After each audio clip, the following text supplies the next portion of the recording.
operative is pretty far outside of my life experience. This one's pretty far away from who I am. But seriously, nice dress. Everybody's just as sharp and just as funny and just as good looking. Oh yes, definitely. But I'm much taller and better looking. Next question. In a deeper voice. Actually, this is my one. Can I tell you my one big complaint about this show? Yes. My one big complaint about this show is that you hired Lance Reddick, who is both taller, more handsome, and has a fucking deeper voice than I do. There are only 3 things I wanted out of this show, and you took them all. All right. Thanks, Mom. Next question. This question is actually for John and Josh. With the father-son relationship, sometimes Peter's that caregiver, and it's, there's humorous times, and there's also these really human, vulnerable times that add this enormous, deep layer to it. So if you could just elaborate more on that, that'd be great. Yes, I don't know, when we were first presented with our scripts, it was something that Joshua and I agreed to take very seriously. We actually agreed, let's make this real, let's not make this a cliche, it's a bit like mental illness. And so we've worked really hard to find those moments and to call on our own experiences. And it is all those things, because most relationships are all of those things, aren't they? You think any long-term family relationships, the joy and the pain and suffering you cause each other, what you do in families, and the moment. But then, as we like to say, blood is thicker than water. When all else fails, the family's there for you. And God, we spent hours talking about this. Take it home, Jeff. What? It's a shame we don't like each other. It is. I mean, for me, it's the relationship that I hold most precious on the show, because it's such an unusual and beautiful thing to put into the center of particularly a genre show, but really any show. This dynamic between a father and son who are broken apart by time, circumstance, and personality, and then thrown together and have to come to find out who each other are as father and son, as two adults, as two humans. It's so important to me, maybe also because of my own, I don't know my own father, maybe I'm working it out on camera. But this thing that we have is so good, and there's so much richness. I talk about this all the time, and we won't, don't worry, but if you stripped away the sci-fi-ness of it all, the father-son thing would still be there. That's an essential and truthful relationship that these two guys have, and we spend a lot of time trying to make sure that is always true. And you do, man. I mean, you butt heads with family, and you love them, and you want to kill them. You find them humorous, and you find them not humorous at all, and you want to put all of those things in there. So, yeah. Next question. This is for all the actors who aren't John Doe.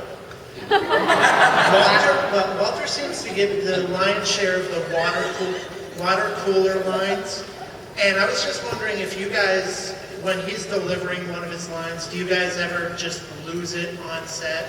Is there going to be a blooper reel? Of course.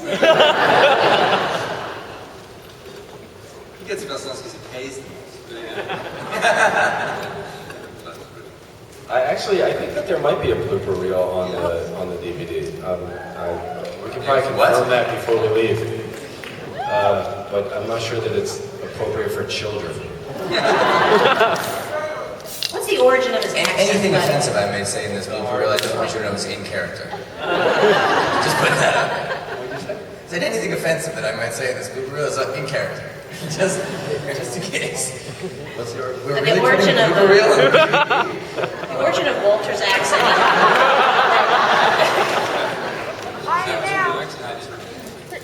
Sorry. Walter obviously has a little inflection, a little accent. What is the origin of that? Will that be explored? You mean? An accident.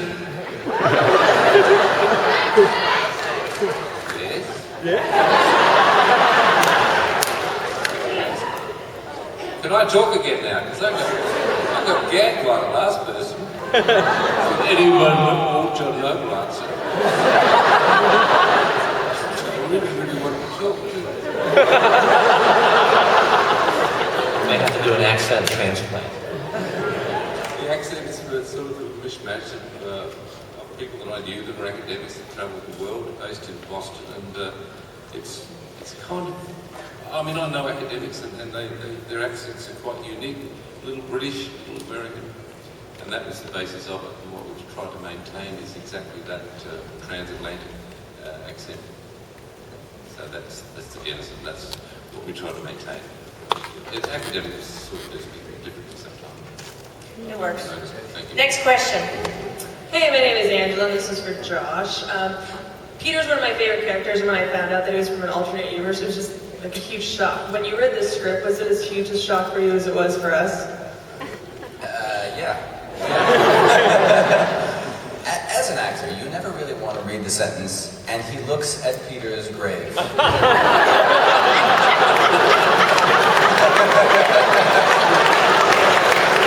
Never a good sign. I'd been given a hat tip some months earlier that some version of that was coming, so as not to pass out when I got fired at the end of the first season. But, you know, given our show, the surprises are usually good ones. I think that's just incredibly cool. You know, and I also love that the fact that you guys, the audience members, now know something that Peter doesn't know. So, you know, he's going to be fumbling along through this season, searching out a piece of information he doesn't even know that he needs to know, and you're going to watch him try to figure out how it is that he fits into this world. And I think that's very cool.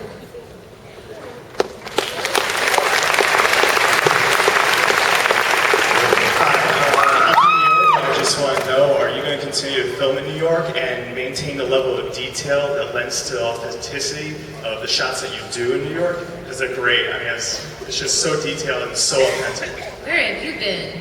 We moved to Vancouver.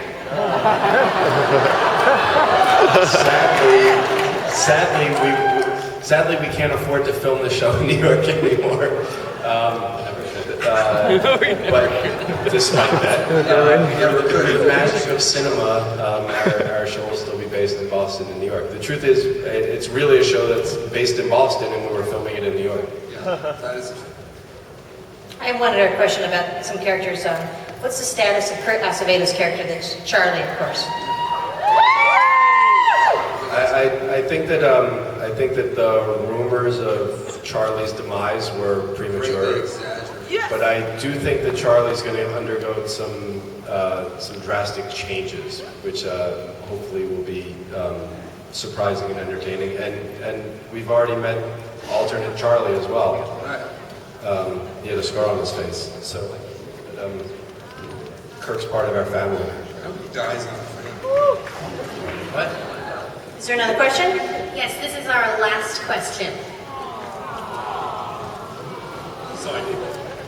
Throughout season 1, you did a great job of making each episode a self-contained story. Will you be able to continue that in season 2 and beyond? That's a good question. Yes, self-contained stories are really, obviously everybody enjoys those, but what's even better is that we have now, serialization from character, which I think people really, really enjoy. So you'll be able to watch a story from beginning to end and completely understand it and grasp it, but you'll learn so much more about the characters. And that's what we really wanted to do this year, is to make sure that it's like everybody's really invested in their lives in ways that we couldn't have done or didn't do last year. For us was always the experiment. Can you do a procedural that plays with the structure a little bit so that if you are really going to pay the time to watch every show, you'll get a little something that's for the entire mythology. But if you don't have to. That balance is part of, I think, what makes it challenging and fun for us. So more characters. Thank you for the amazing question. Yeah, guys. Hey guys, thank you so much.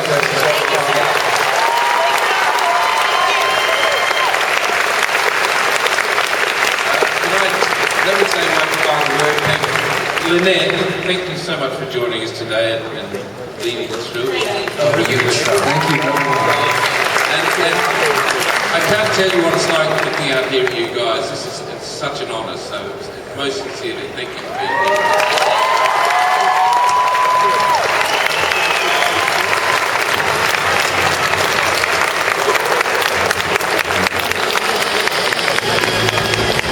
to Comic-Con 2009.